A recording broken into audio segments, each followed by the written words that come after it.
Hello students, this is the third video I'm making to help with truth tables, and we're just going to run another truth table here. A little more complicated in that it involves a tilde and three variables. So because it has three variables, we will need 8 lines in the truth table to capture all possible truth values. So as I had said before, you can start in one of two ways, either alternating true and falses for your first column or half-truths and half-falses. Whatever you do, stick to it, whichever makes more sense to you. I like to start with half-truths and half-falses, like this. So first column, first independent variable is the letter P, so I've got half-truths and half-falses. Then Q and R we can fill in, and Q will be half of that, so true, true, false, false, true, true, false, false, and R will be alternating, true, false, true, false, true, false, true, false. So this is what I call the setup. You're basically ready to start running the truth table now that you've got the variables. Now if it was even more complicated, we had another, if variable P showed up somewhere later in the equation, then we would just fill in, copy that same first entry for P anywhere else it appears. But all of our variables only appear once here, so we're ready to begin solving. Now, the final operator for this equation is the conjunction, the AND.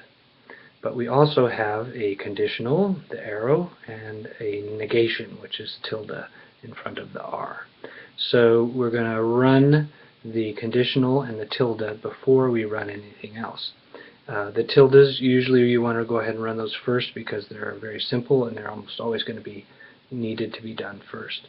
So if you look at your quick handy reference guide, you'll see that the opposite of true is always false, and vice versa. So we can just flip all these.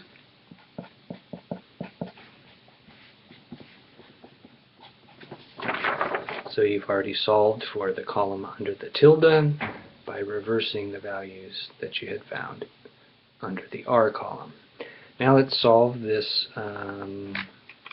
column here for the conditional, if P then Q.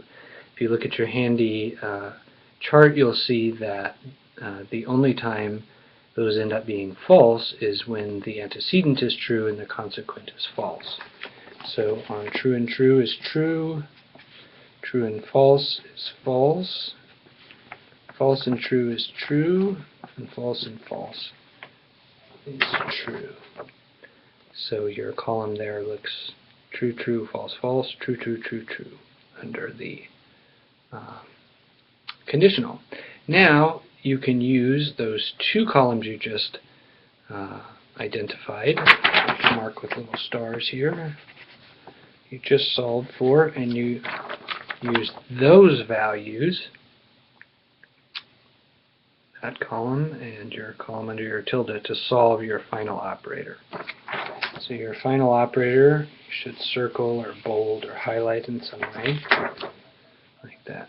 So you can go to your chart and you look up the conjunction, and on the conjunction you'll find that the only way a conjunction is true is if both parts of it are true.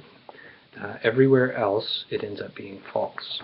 So true and a false is false, true and a true is true, false and a false is false, false and true and false and true.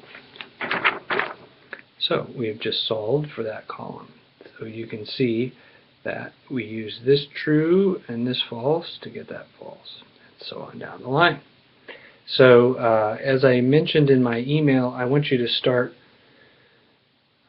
writing them out this way, even if you're doing it on the computer, so that I can see your work better, rather than just listing that final operator column. It helps me know where you're getting off track. So Good luck, and let me know if you need help.